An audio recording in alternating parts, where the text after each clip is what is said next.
In the prairie area as well, if people feel like making a trek out there, there's a kiddie pool that has ended up out there somehow. The connection for a property like this to the river is really tangible.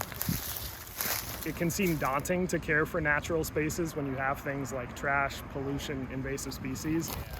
But a step like this, getting 30 marathon employees out to clean up and beautify their space, really shows buy-in from not only Marathon, but it shows the community that people are interested in this kind of thing. Seeing this many folks out here, happy faces, working hand in hand, it just speaks not only of the team that we have, but the community in which we operate. It's definitely uplifting. This one right here is going to be what I see as a big impact to the community once we fully get this property restored. It's going to be something that the community might be able to use, school learning groups are going to be able to use.